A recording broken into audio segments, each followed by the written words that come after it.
Dans un instant, Maître Jean Degli lira le rapport de la Conférence nationale souveraine. Puis, le ministre Mivelo nous lira le message du président de la République empêché.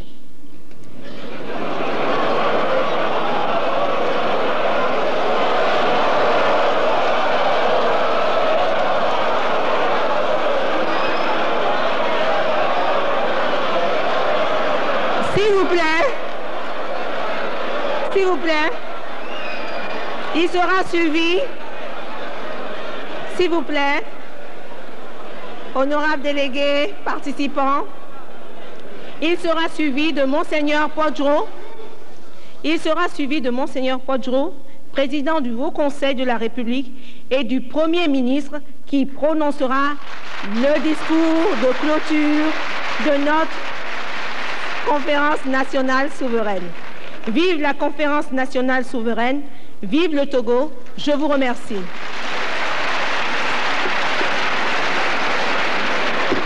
Sans plus tarder, j'invite Maître Degli à prendre la parole au podium. Merci.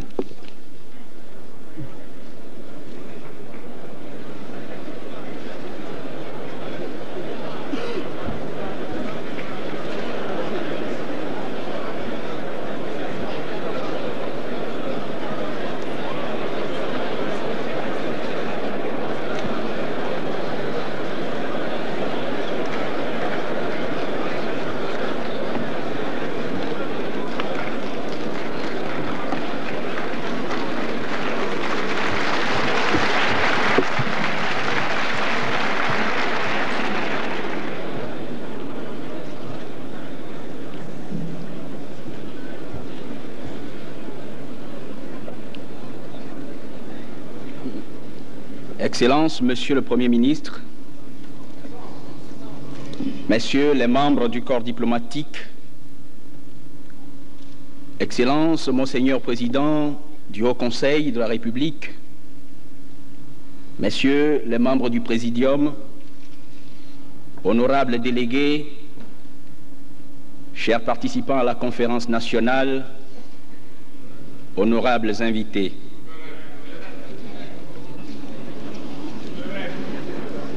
Honorables invités, honorables délégués à la conférence nationale souveraine.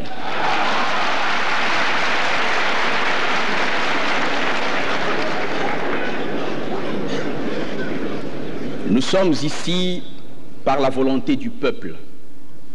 Nous n'en sortirons que par la force des baïonnettes. C'est par ces mots de Mirabeau que, Monseigneur Président, vous avez marqué ce lundi 15 juillet votre prise de fonction en tant que président du Présidium. Lorsque ces versets démocratiques ont retenti, chacun des délégués à ces importantes assises nationales a compris que seul le peuple détient la souveraineté et que nul corps, nul individu ne peut la confisquer ni s'en attribuer l'exercice sans son consentement.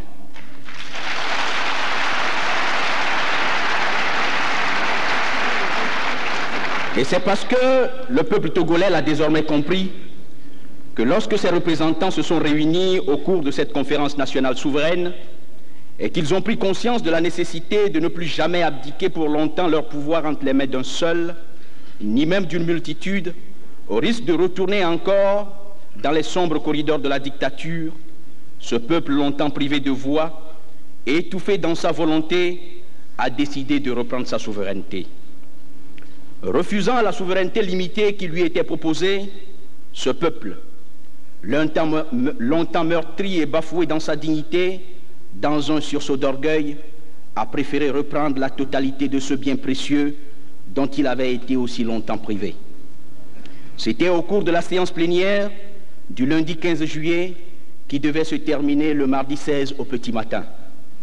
Cette séance, la première plus longue de toutes celles que la conférence nationale aura connues, restera à jamais gravée dans la mémoire de tous les Togolais, car elle marque le sommet, elle marque le moment où le peuple a reconquis effectivement sa liberté confisquée, son indépendance détournée. Cet événement exceptionnel, la nation tout entière l'a suivi Mieux, elle l'a vécu, puisque grâce à la presse, notamment aux organes de radiodiffusion et de télévision, qui ont déployé tous leurs efforts pour porter l'événement dans les profondeurs de notre pays, le peuple tout entier a pu participer à cette conférence nationale souveraine. Chers compatriotes, lorsque ce mardi 16 juillet à 5h15 précisément, vous avez adopté l'acte numéro 1 et que malgré la fatigue qui se lisait sur les visages, vous vous êtes levé comme un seul homme pour saluer la terre de nos aïeux, alors tout le Togo a compris que quelle que soit la longueur de la nuit, le jour viendra.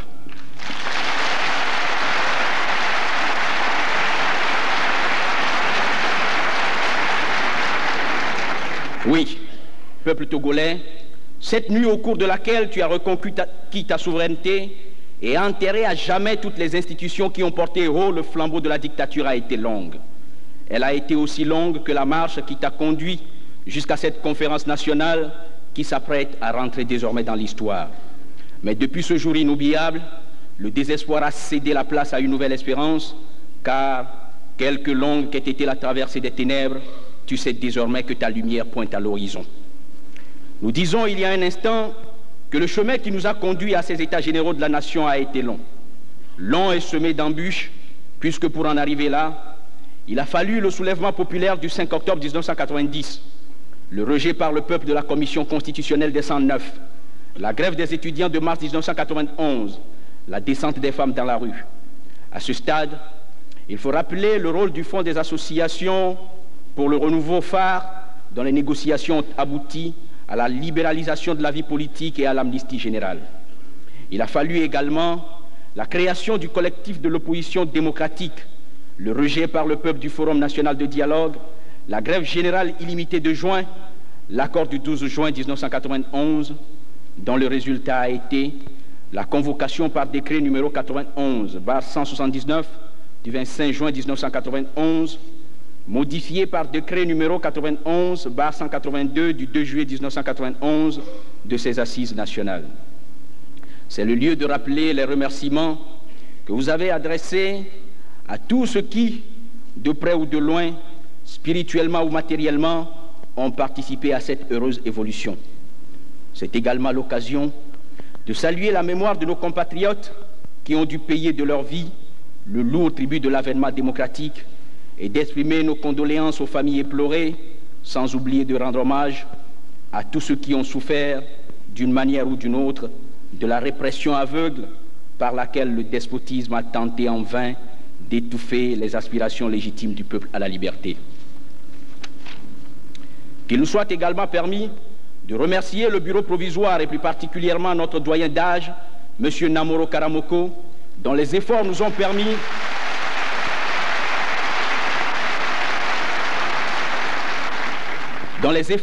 permis de déblayer le terrain et d'entrer dans le vif de nos travaux.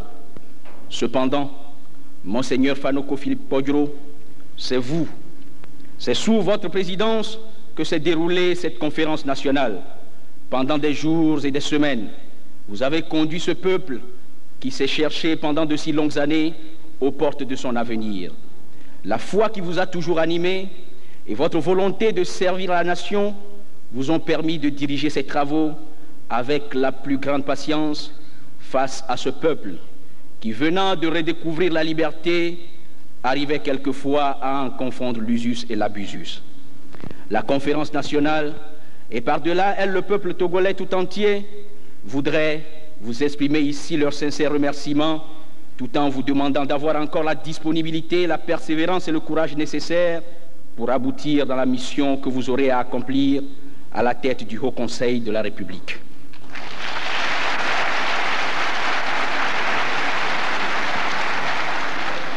Mesdames, Mesdemoiselles et Messieurs les participants à la conférence nationale, pendant 51 jours, du 8 juillet au 28 août 1991, vous avez, en votre qualité de représentant des diverses couches de la nation, essayé de passer au peigne fin tous les divers aspects de la vie nationale. Vos efforts ont permis de procéder au bilan de ce qui existe, de poser un diagnostic et de déceler les maux qui bloquent l'évolution de notre société afin de leur proposer des solutions. C'est ainsi que les travaux que vous avez effectués au sein des diverses commissions mises en place ont débouché sur des recommandations et des propositions concrètes. Dans les lignes qui vont suivre, nous essaierons de faire ressortir les orientations générales qui ont été dégagées par les travaux de ces commissions. Vous attendez sûrement de ce rapport général qu'il vous rappelle l'essentiel de ce qui a été fait au cours de cette conférence nationale souveraine. Vous permettrez cependant que ces insuffisances ou ces silences puissent être comblés et complétés par les rapports des différentes commissions. Mesdames et messieurs, les travaux de ces assises nationales ont été dominés essentiellement par les problèmes politiques et des droits de l'homme.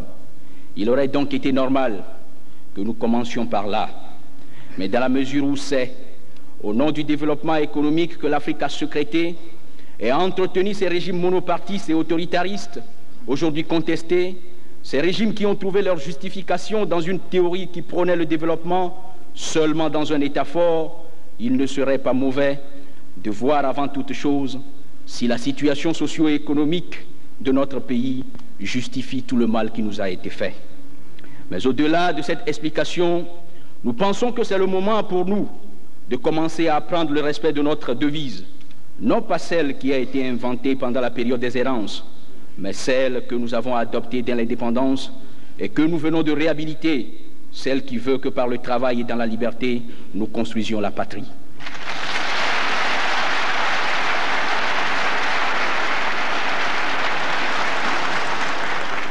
Les problèmes de développement, les exigences démocratiques et la nécessité de construire la nation, nous occuperons donc tour à tour et déterminons l'attitude que nous devons adopter pour atteindre les objectifs que nous nous sommes fixés ensemble. Vers un système économique et socio-éducatif répondant aux impératifs du développement et de la démocratie. L'un des constats les plus amers que nous avons fait durant ces assises est que notre société est malade sur les plans socio-économiques et éducatifs. Elle est rendue malade par un système politique aberrant, un système monolithique qui a permis, pendant plus de 24 ans, la concentration de tous les pouvoirs entre les mains d'un seul homme, dont le règne a été rendu possible par la collaboration d'un groupe d'individus prêts à sacrifier la nation au profit de leurs intérêts personnels et par l'usage du tribalisme, du népotisme et du favoritisme comme base essentielle de la répartition des ressources matérielles et humaines du pays. L'économie a connu dès lors une gestion destinée à asseoir la domination d'une oligarchie qui associe le pouvoir politique au pouvoir économique. L'enrichissement considérable de cette classe provient sans nul doute du choix délibéré qu'il a fait de sacrifier la rentabilité et la rationalité économique au profit de substantielles commissions ou pots de vin et des détournements qui se chiffrent à ce jour à plusieurs dizaines, voire des centaines de milliards de francs, attitudes qui ont été rendues possibles par une gestion totalement opaque, la corruption et l'incompétence notoire de certains responsables installés à des postes clés de l'administration. Lorsqu'on ajoute à cela les déséquilibres et les rigidités structurelles liées à des agissements socio-économiques des moins rationnels, sans oublier la profonde dépression qui marque le marché des matières premières, nous comprenons aisément l'état de délabrement de notre économie et la misère des masses laborieuses. En fait, le régime du parti unique a institué dès le départ, malgré cette déclaration tapageuse, une société totalement inégalitaire qui va permettre le maintien et la pérennisation du pouvoir de la classe dirigeante. En effet, l'éducation, sans jamais constituer une priorité pour les tenants du pouvoir, a été développée dans un système complètement politisé qui contribue au culte effréné de la personnalité et qui n'a profité qu'à quelques-uns à cause d'une inégale répartition des ressources et équipements nécessaires, d'un système irrationnel et essentiellement tribaliste d'attribution des bourses et autres avantages sociaux, et ceci au mépris de la démocratisation proclamée par le test de la réforme de l'enseignement de 1975. Ainsi, les importants investissements opérés par les contribuables togolais n'ont servi qu'à former, en plus de tous les laissés pour compte du système scolaire, une classe de cadres incapable de se départir des compromis et compromissions avec le régime en place. Le niveau culturel du pays s'en est trouvé complètement dégradé, et cela avec le concours d'une presse muselée par le monopole d'État sur les masses médias, qui a participé activement à la désinformation systématique et à la dépersonnalisation du citoyen. C'est ainsi que se sont trouvés marginalisés dans leur propre pays la majorité des Togolais, paysans dépossédés de leurs terres pour diverses raisons, dont la protection de l'environnement et surtout dans des conditions misérables, jeunes poussés à la délinquance, à la toxicomanie et à la prostitution par l'exode rural, et un chômage qui atteint des proportions alarmantes, femmes victimes de multiples injustices et discriminations, retraités et personnes âgées, isolées et devenues une nouvelle catégorie de pauvres, handicapés, délaissés, etc. Toutes ces diverses couches, nous l'avons souligné, sont privées de l'accès aux biens de la nation, biens économiques, mais aussi biens sociaux tels que la santé, l'éducation, la culture, de même que les loisirs et les sports, désorganisés par d'incessantes ingérences politiques. L'organisation du système politique est telle que le seul recours pour cette classe défavorisée se trouve le plus souvent dans l'allégeance au parti-État, à travers ses ailes marchandes et la participation bon gré mal gré aux diverses manifestations politiques, marches de soutien, animations politiques et autres.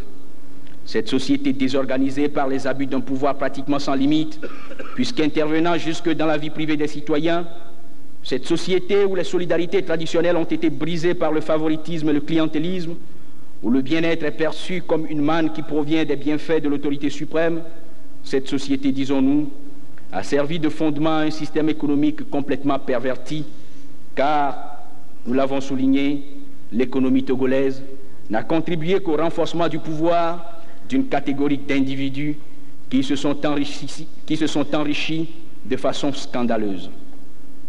La contrepartie en est, pour le reste des Togolais, une économie sinistrée, dont les caractéristiques les plus frappantes sont une crise financière sans précédent, avec l'accumulation d'une dette extérieure énorme, malgré les multiples ajustements appliqués dans l'ignorance totale de leur dimension sociale et qui ont étranglé le pouvoir d'achat et contraint à la misère une population déjà économiquement essoufflée à un moment où l'environnement international est des plus défavorables, avec notamment la baisse constante des prix des matières premières.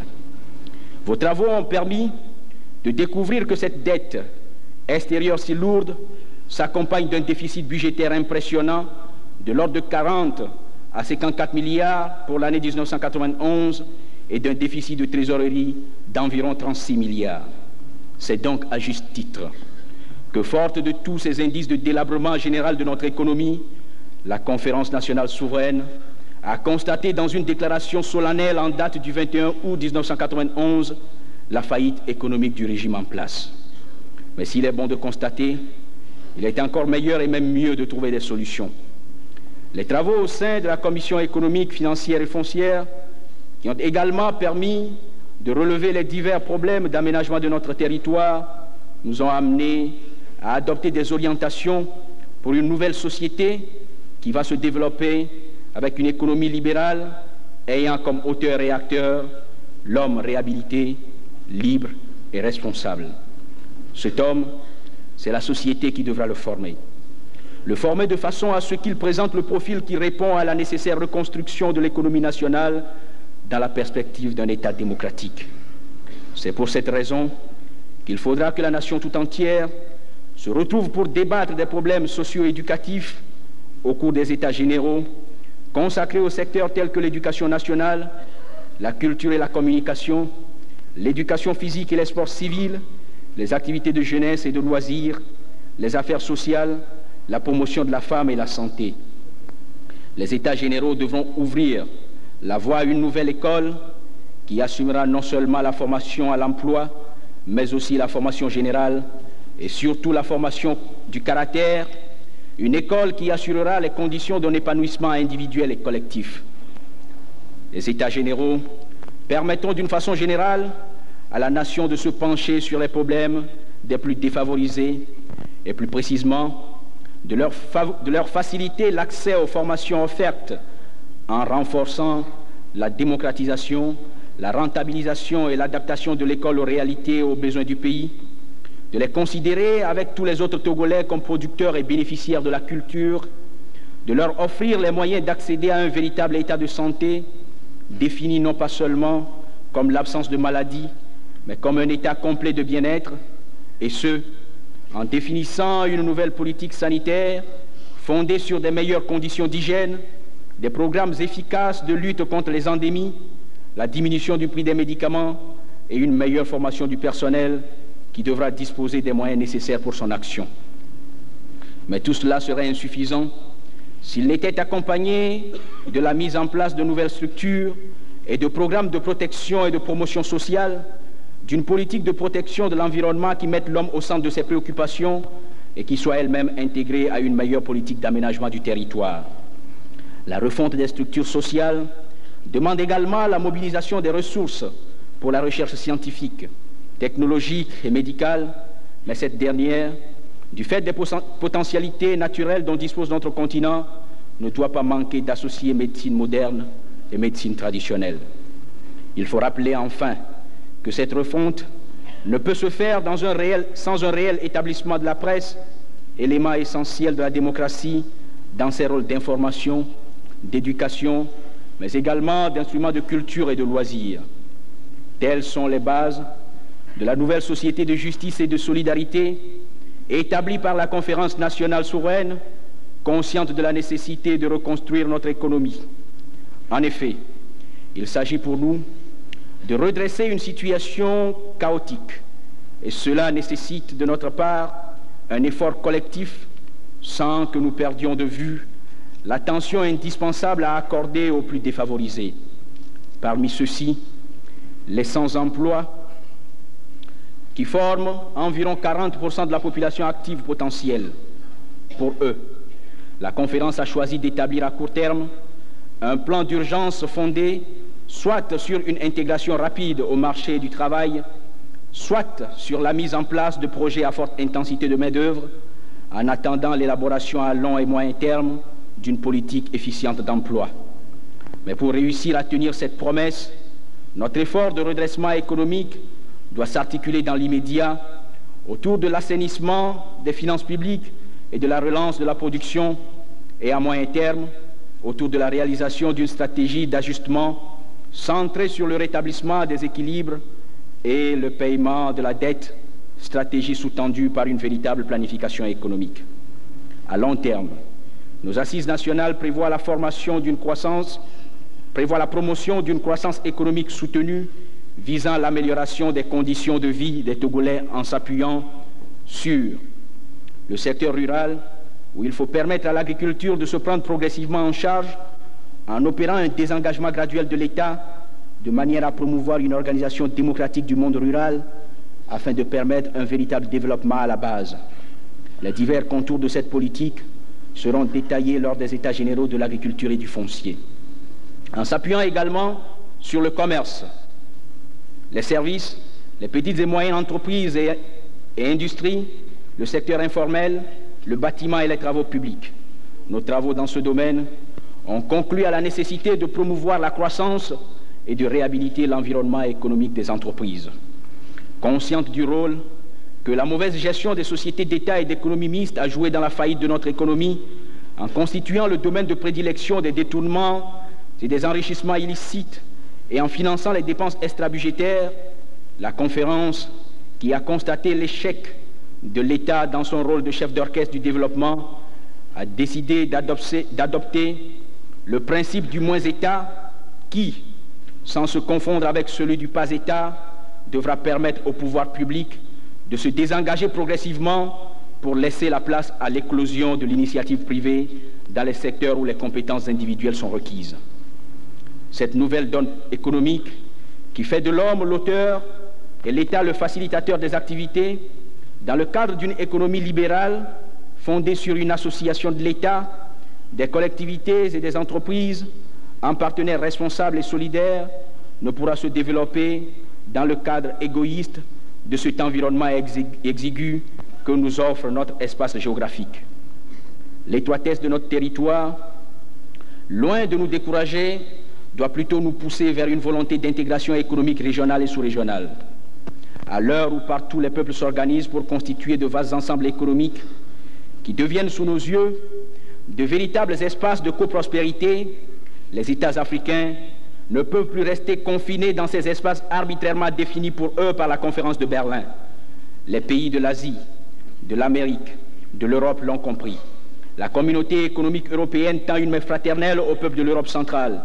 L'URSS lance un cri à la solidarité européenne. Chers frères africains, qu'attendons-nous? Nous qui sommes liés par une tradition séculaire, le développement de nos pays ne peut plus se concevoir dans le cadre restreint de nos micro-États. Nous devons concevoir désormais le développement dans un espace géopolitique panafricain.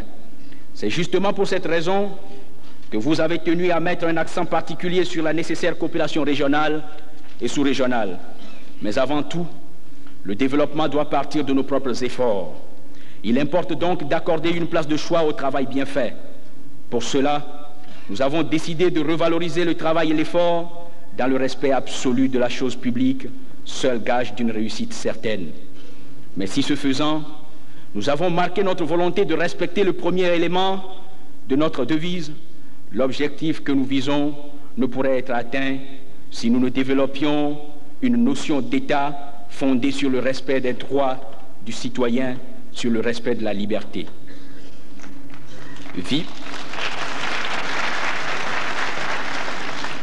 Vivre un véritable état de droit. 24 ans d'autoritarisme, de pouvoir personnel. 24 ans de dictature avec son cortège de violations des droits de l'homme qui se résume simplement 24 ans d'oppression. Mais cette oppression semble avoir pris ses racines dans la nuit des temps, pendant la période coloniale. Elle s'est concrétisée sérieusement le 13 janvier 1963, lorsque notre pays a inauguré le tout premier assassinat politique d'après les indépendances. Elle s'est développée timidement de 1963 à 1967 et s'est totalement épanouie à partir de cette date. Cette oppression a des visages multiformes. Confiscation de tous les pouvoirs et leur exercice sans partage par un seul homme devenu rapidement maître et Dieu, négation ou entrave à toutes les libertés fondamentales, confiscation de l'indépendance de la magistrature devenue un simple instrument de répression entre les mains de l'exécutif, spoliation, arrestation et détention arbitraire, torture et autres traitements cruels, inhumains et dégradants, assassinats politiques, etc. Voilà, mesdames, messieurs, comment vous tous, ou presque tous, avez décrit les années que nous avons passées ensemble avec le régime en place. Nous croyons avoir été fidèles à vos pensées, car consigner tout ce qui a été dit dans ces pages serait difficile et nous donnerait l'impression de vouloir réveiller les douleurs, allant ainsi contre votre volonté de grand pardon, volonté que chacun a manifestée au cours de ses assises. Mais ce serait pour nous manquer à un devoir que de ne pas rappeler comment l'oppression s'est maintenue et développée, puisque vous l'avez vous-même précisé, elle s'est nourrie de silence et de l'inaction, pérennisée par la peur, une peur rapidement qualifiée de paix et qui nous a souvent obligés à chanter les louanges du Maître, même lorsque nous souffrons de ses agissements.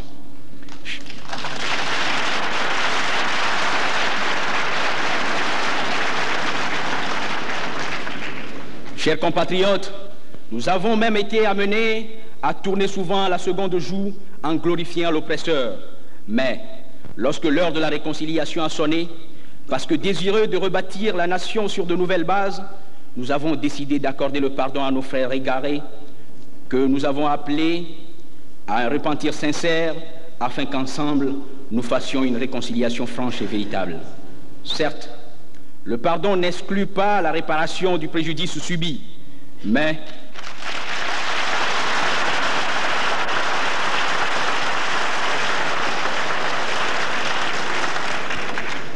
certes, le pardon n'exclut pas la réparation du préjudice subi, mais vous n'avez nullement fait de cette réparation une condition préalable à l'absolution. C'est là être un homme. Seulement, lorsqu'après des années de brimade, l'occasion nous a été donnée de révéler les uns aux autres ce que nous avons souffert, chacun de nous a poussé très fort le cri que voici. Plus jamais ça. Oui, La terre de nos aïeux ne doit plus jamais connaître une pareille situation. Et comme cette litanie de violation des droits de l'homme n'est pas apparue comme un coup de tonnerre dans un ciel serein, vous savez, au sein de la Commission des affaires politiques et des droits de l'homme et de la Commission constitutionnelle et des institutions politiques, procéder à une analyse minutieuse des causes du mal afin que nous puissions tourner définitivement le dos à cette situation. Cette analyse a révélé que bien que les diverses constitutions de 1960, 63 et 1980 aient formellement consacré l'état de droit au Togo en proclamant l'attachement de notre pays aux droits de l'homme et au respect des libertés publiques, en instituant des garanties contre l'arbitraire, des mécanismes de soumission de l'État au droit et de protection des libertés, l'état de droit n'a existé qu'en théorie. Les violations constantes des textes constitutionnels ont été donc la cause essentielle du mépris des droits de l'homme et des libertés fondamentales. Ce manque de respect à la Constitution marquera la vie politique de la nation dès l'indépendance, mais il sera exacerbé lorsque l'armée, outrepassant le rôle qui lui est dévolu en tant que défenseur de l'intégrité territoriale de la nation, a fait irruption sur la scène politique nationale, entraînant le traumatisme du peuple par des actes peu conformes à ceux d'une police républicaine et d'une armée chargée d'assurer la protection du territoire national. D'une manière générale, le constat qui a été fait est que c'est surtout sous les régimes de parti unique, de fait ou de droit, que les droits de l'homme et les libertés publiques seront le plus bafoués. C'est pour cette raison que désormais le peuple togolais devra s'éloigner définitivement du monopartisme, de toute velléité monopartisane, se départir de toute idée d'homme providentiel ou d'exercice solitaire du pouvoir.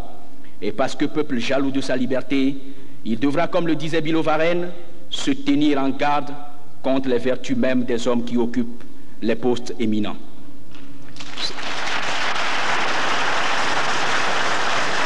C'est pour toutes ces raisons que la seule solution valable et durable pour notre pays est de créer, mais surtout de vivre un véritable état de droit. L'état de droit, c'est celui dans lequel les pouvoirs exécutifs, législatifs et judiciaires sont réellement séparés, chacun exerçant effectivement la tâche qui lui est dévolue. Dans cet état, les contre-pouvoirs que représentent le législatif et le judiciaire existent et leur fonctionnement permet de tempérer l'exécutif, de le modérer, de le canaliser pour l'empêcher de devenir oppressif. Nous voulons définitivement mettre fin au pouvoir sans contre-pouvoir, puisque nous avons fait l'expérience de l'abus auquel il peut mener. La démocratie que nous désirons doit développer tous les mécanismes d'autorégulation qui permettent aux institutions mises en place de se régénérer, de survivre aux crises et de se conformer aux diverses mutations de l'environnement politique. Ces mécanismes doivent également permettre aux tribunaux de mettre à néant les actes pris par l'exécutif lorsqu'ils s'avèrent illégaux et de contraindre l'administration à la réparation des préjudices occasionnés aux citoyens. C'est dire que l'administration et l'État doivent être soumis au droit et les textes législatifs ou réglementaires ne doivent plus constituer des articles de musée destinés à décorer l'apparence d'un régime et à donner l'illusion que les citoyens vivent un état de droit. Nos lois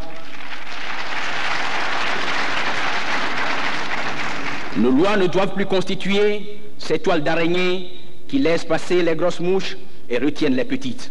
Mais pour que nos textes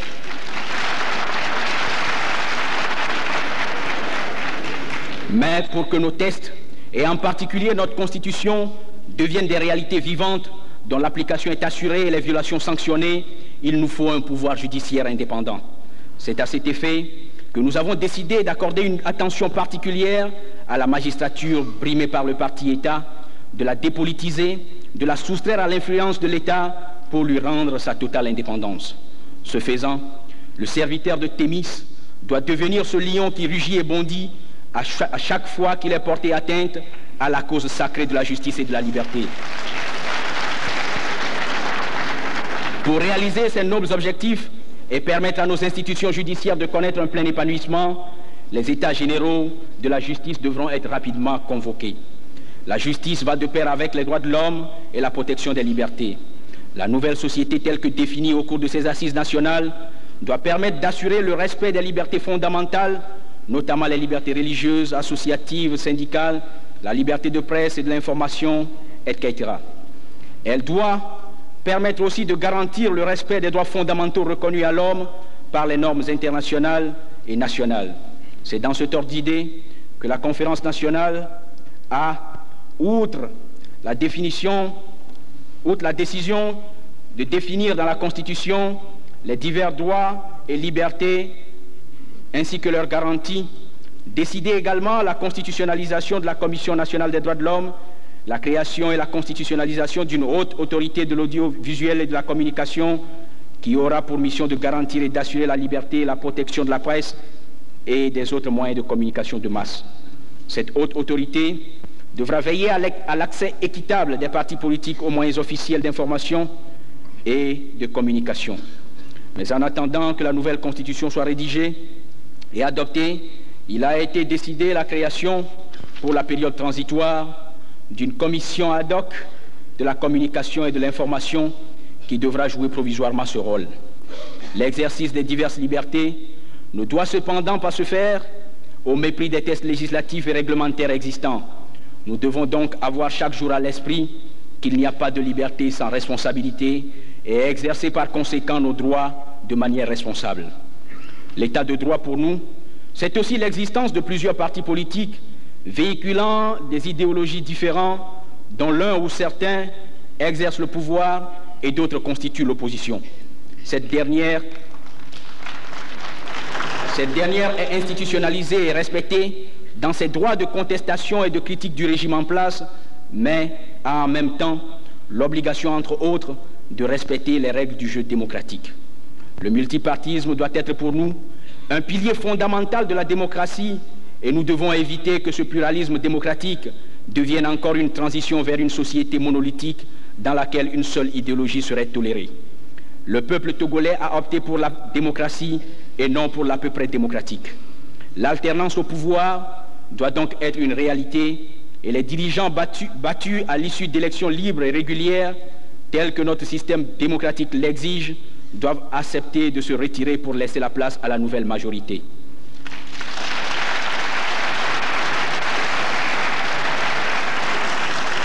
Quelle que soit l'équipe au pouvoir, il est nécessaire de préciser que la gestion des affaires publiques devra se faire selon les principes de la transparence. Il faut également rappeler que sans démocratie locale, sans décentralisation effective, il ne peut y avoir de démocratie. Notre démocratie doit atteindre donc le Togo des profondeurs. L'état de droit que nous désirons, c'est enfin celui-là où les forces de sécurité et les forces armées, retournant à leur rôle normal d'une police républicaine et d'une armée qui assure la protection du territoire national, auront pour mission les premières d'assurer la sécurité des personnes et des biens, de préserver l'ordre et la paix civile, et les seconds de protéger la nation contre toute agression extérieure.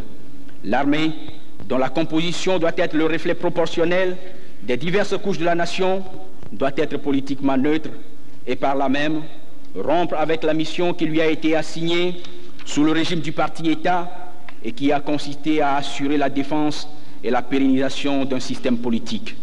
Si la police cesse d'être une police politique, si l'armée retourne à sa mission originelle, alors nul doute que nous n'aurons plus jamais à considérer nos gendarmes, nos militaires, nos policiers, nos gardiens de préfecture et nos sapeurs-pompiers comme une communauté indésirable.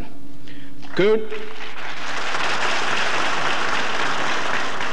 nos forces de sécurité et notre armée cessent de terroriser nos paisibles populations et elles pourront vivre en parfaite harmonie avec le peuple. Il est indispensable que cette armée ainsi définie retourne dans ses casernes, qu'elle soit aux ordres de tout gouvernement démocratiquement élu qui doit l'utiliser conformément aux intérêts supérieurs de la nation et que tout militaire, désireux d'entrer dans la vie politique, quitte l'armée en raison des incompatibilités qui existent entre les fonctions militaires et tout mandat électif ainsi que toute fonction civile.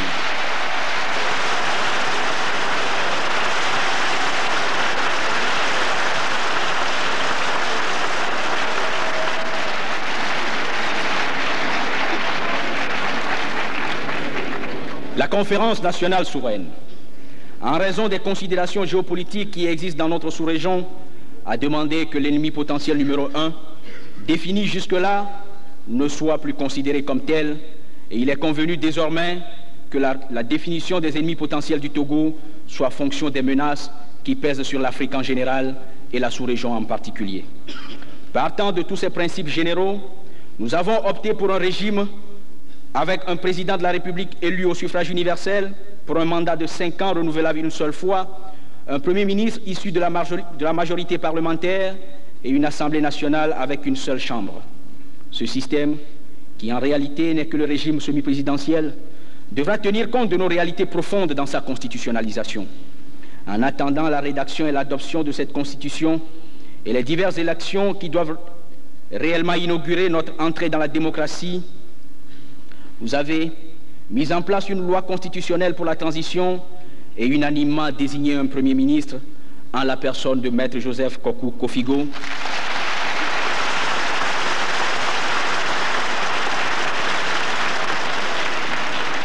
qui devra installer un gouvernement chargé de nous conduire pendant la période de transition. Qu'il nous soit permis de vous adresser, Monsieur le Premier ministre, ce qui semble avoir été l'impression générale de notre conférence nationale souveraine. Pendant environ 1 an, vous avez été bâtonnier de l'ordre des avocats. Pendant une période qui ne dépassera pas 1 an, vous serez le bâtonnier de tous les Togolais.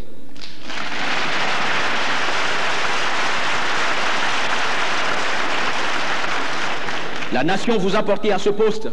Elle vous a confié cette haute charge, non pas parce que vous êtes l'homme providentiel. Vous n'êtes ni maître ni Dieu. Le peuple vous a désigné parce qu'il espère que vous serez à son écoute, que dans le rôle de conducteur qu'il vous a confié, vous saurez le mener à bon port en ayant la capacité de ralentir lorsqu'il est fatigué et d'accélérer lorsqu'il le pourra.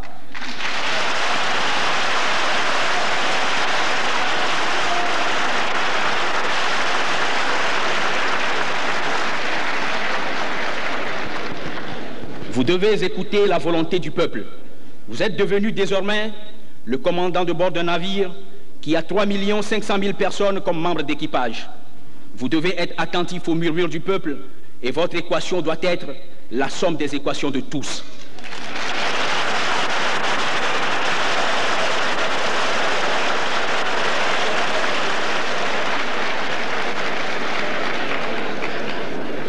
Votre tâche ne sera pas facile dans cette période difficile que traverse la nation. Nous sommes cependant persuadés que le navire ne fera pas naufrage, car il avancera par la volonté de tout un peuple. Nous espérons donc arriver à destination. Mesdames, Mesdemoiselles et Messieurs, nous avons décidé de travailler, de tout faire pour atteindre le degré maximum de développement dans un État où la liberté est garantie. Mais ce noble idéal ne sera qu'une utopie si les fils du Togo que nous sommes ne pouvons nous entendre et être solidaires les uns à l'égard des autres. Il est donc impérieux que pour atteindre notre objectif, nous mettions tout en œuvre pour ne pas mettre en péril notre patrie. Servir la nation dans l'unité. Lorsque, dans le désespoir total, nous avons décidé de suivre la voie tracée par nos frères les Béninois en recourant à une conférence nationale, notre volonté a été ferme. Faire de ces États généraux l'occasion de la réconciliation de la nation avec elle-même. Cette volonté, rien à notre avis ne l'a émoussée. Et tout ce que nous avons entendu et vu au cours de cette conférence nationale ne peut que la renforcer, car la terre de nos aïeux vit aujourd'hui une unité précaire.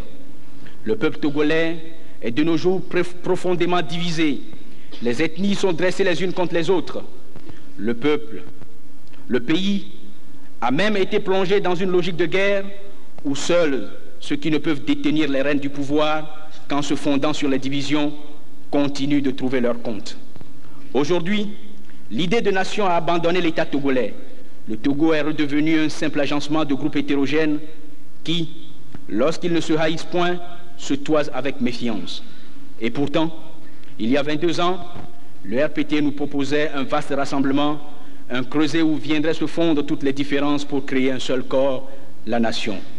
Mesdames, Mesdemoiselles et Messieurs les participants à la conférence nationale souveraine, ce vaste dessein, cette noble ambition demeure aujourd'hui un vain mot.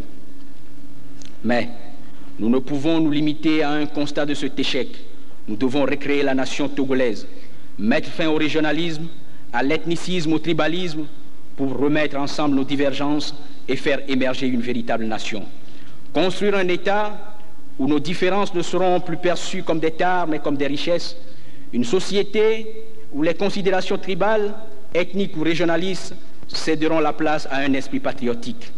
Un pays où, avant d'être Evé, Kabylie, Mina, Kotokoli, Anna, Moba, Tchokosi ou autres, nous serons d'abord et avant tout des Togolais.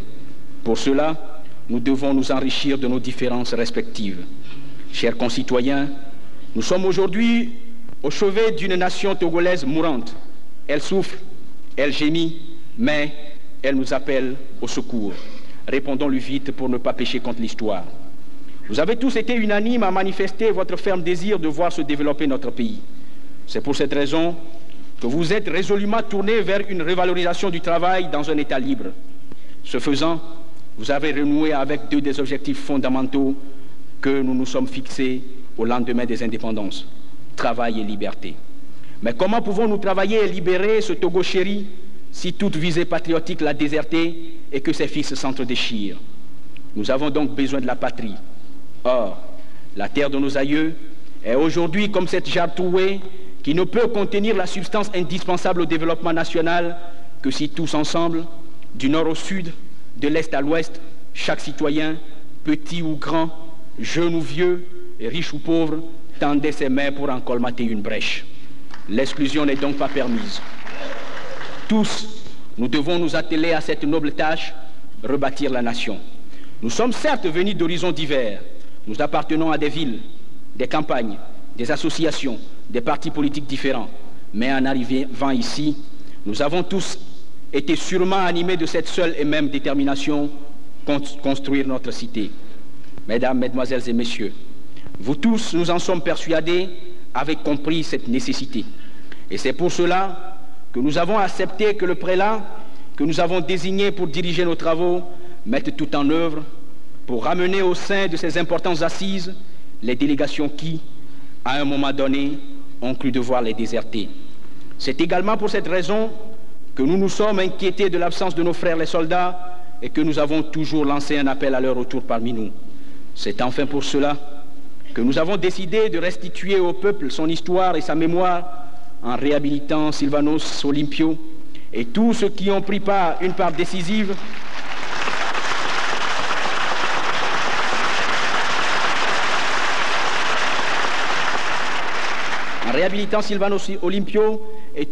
une part décisive dans l'histoire de notre pays, dans sa libération et son affirmation, en réhabilitant Nicolas Grunitzky, Kléber Dadjo et tous les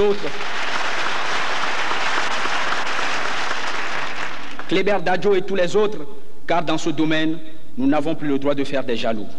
Nous avons été presque unanimes à clamer haut et fort que les 24 années qui nous ont précédés ont été ceux de l'échec. Sans vouloir contester cette affirmation, nous tenons quand même à insister sur le fait qu'un quart de siècle ne peut pas porter que des fruits négatifs. C'est pour cette raison que nous sommes persuadés que les quelques résultats positifs, aussi infimes soient-ils, qui ont marqué l'histoire de la Troisième République, seront remis à leur juste place. C'est enfin parce que nous voulons construire la nation que nous avons décidé d'aller au-delà de nos justes récriminations, de la colère accumulée pendant 24 ans, de ne culpabiliser nul corps, nulle ethnie, mais de remettre bout à bout les fils cassés de cette société togolaise, les ressorts brisés de son identité, et en passant par le grand pardon pour aboutir à une réconciliation certaine. Bâtir la nation togolaise après 30 ans d'errement, cela peut sembler difficile, mais devant la volonté d'un peuple, rien ne peut a priori être impossible. Si nous nous y mettons vraiment, si chacun de nous commence dès aujourd'hui à se rappeler chaque jour ce passage de notre hymne national qui veut que le plus ardent désir de nos cœurs soit de servir la nation dans l'unité, alors nous pourrons demain bâtir notre tour de Babel qui, parce que ne tendant pas à nous faire découvrir les secrets de l'Éternel, résistera à toutes les épreuves. Braver les difficultés pour gagner notre pari. Mesdames et Messieurs les délégués et participants à la conférence nationale, chers représentants du peuple togolais, citoyennes, citoyens, nous voilà aux portes de notre avenir. Nous revoilà aux portes de la démocratie. Cette démocratie par laquelle nous avons juré au lendemain des indépendances, mais que nous avons très tôt abandonnée. Devons-nous encore faire une simple expérience ou voulons-nous réussir? N'ayant pas pu aboutir pendant les 30 années qui ont suivi, notre indépendance, le monde entier est convaincu que nous, autres Africains, allons une fois encore essayer. Chers compatriotes, nous devons faire ici le serment ferme de ne pas seulement essayer, mais de réussir. Faire de ce coup d'essai un coup de maître, voilà la gageure à tenir. Nous devons bâtir enfin une société où démocratie et développement économique résonnent en parfaite harmonie. La chose ne va pas être facile.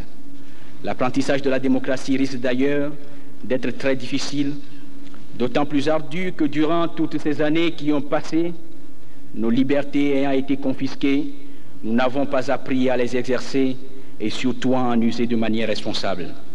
Notre entrée dans la démocratie sera d'autant plus difficile que la faillite économique et sociale est à nos portes. La misère, le chômage, l'inflation galopante, la réduction constante du niveau de vie des travailleurs dans un pays où les caisses de l'État sont vides, devant une dette publique excessive, tout cela rendra plus douloureux l'enfantement de la démocratie.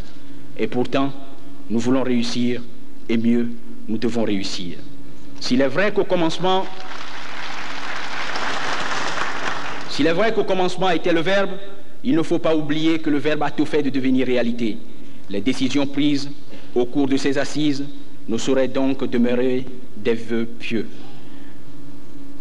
Chers compatriotes, imaginez-vous un athlète qui doit faire une course de compétition avec plusieurs autres. Il arrive au point de départ et se retrouve seul, les autres ayant déjà atteint et même franchi la première étape de cette course, avancent assurément vers les autres étapes. Or, ce qui semble insolite dans cette course, c'est que l'athlète doit évoluer en gardant en équilibre un œuf sur sa tête. Il prend position et au coup de sifflet prend son départ. Mais mal concentré, il n'a pas fait un pas avant de constater que son œuf était tombé alors même qu'il n'avait pas encore fini de faire ce premier pas. Alors, il lui a été permis de reprendre un nouveau départ. Cette fois-ci, il essaie de mieux se concentrer et de posséder tous ses sens. Tout le monde avait les yeux braqués sur cet athlète et attendait de lui une réussite. Mais, au moment de partir, une voix très forte s'élève et dit « Alea jacta est », le sort en est jeté. Notre athlète fut alors pris de panique, ses jambes tremblèrent et il se demandait quel était ce nouveau sort qui vient de lui être jeté. Mais il se ressaisit très vite et se disant que ce sort ne pouvait que lui être favorable, il se concentra, banda ses muscles, emplit ses poumons et commença à avancer. La chose semble difficile, mais pas impossible, puisque les premiers l'ont réussi. Mesdames et messieurs, cette situation que nous avons décrite ressemble beaucoup à celle de l'Afrique, à celle de notre pays, le Togo. Cette Afrique, ce Togo qui s'apprête à partir, mieux à repartir. Le pari que nous avons pris ensemble semble difficile à tenir, mais il n'est pas impossible de le gagner. Et le cri qui a retenti très fort dans le pays de Mikhail Gorbatchev, qui en prononçant ce terme magique de perestroïka, a dépouillé toutes les dictatures du mythe qui les entourait, ce cri, disons-nous, nous prouve aujourd'hui que le sort qui nous est jeté n'est pas un mauvais sort. D'ailleurs, comment pourrait-il en être autrement, puisqu'au moment où nous allons clôturer les travaux de cette conférence nationale, chacun de nous fait le rêve optimiste de voir notre pays franchir toutes les étapes de la course qui doit le mener au rang des nations prospères. L'espoir est permis. Et c'est parce que nous avons caressé cet espoir que lorsque par la voie des médias, nous avons appris le lundi dernier qu'un décret présidentiel suspendait nos assises, nous avons, sans nous soucier du danger qui pouvait nous menacer, continué tranquillement et terminé nos travaux dans la sérénité.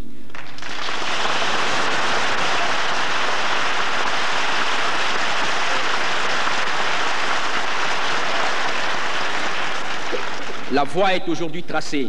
Le reste ne tient qu'à nous, à notre concentration, à nos efforts, à notre volonté de tenir la dragée haute à toutes les difficultés qui se dresseront devant nous.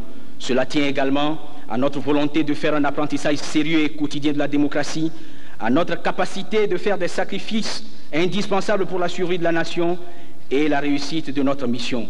Si nous faisons le serment de ne plus jamais décevoir la patrie, si nous tenons toutes les promesses faites, si nous nous écartons des voies de facilité, si nous respectons toutes les décisions prises au cours de ces assises nationales, en faisant chaque jour l'effort de traduire dans la réalité cette chère devise de travail, liberté, patrie, alors seulement nous pouvons être sûrs de faire de ce Togo chéri l'or de l'humanité. Mais nous avons affirmé que le Togolais libéré ne doit pas jouir seul de son indépendance reconquise. Nous avons reconnu les dangers d'une aventure solitaire, la force des grands ensembles et donc la nécessité de recomposer cet espace fragmenté, émietté qu'est aujourd'hui notre Afrique. Notre sort est lié à celui de notre continent. Nous ne pouvons nous libérer définitivement s'il n'est pas libéré, nous développer durablement s'il n'est pas développé. C'est pour cette raison qu'à l'heure où l'Afrique est en train de mettre à nu les dernières gangrènes du mal qu'il a rongé pendant si longtemps et où sa blessure commence à se cicatriser, nous devons noyer nos égoïsmes rétrogrades dans une volonté de bien-être commun. C'est de cette manière et de cette seule manière que, sans être obligés de faire revenir cette Afrique longtemps meurtrie et minimisée dans le concert des nations à la case départ, nous, ses enfants, nous pourrons nous lever demain pour chanter haut et fort: l'Afrique des ténèbres a vécu, vive l'Afrique illuminée. Je vous remercie.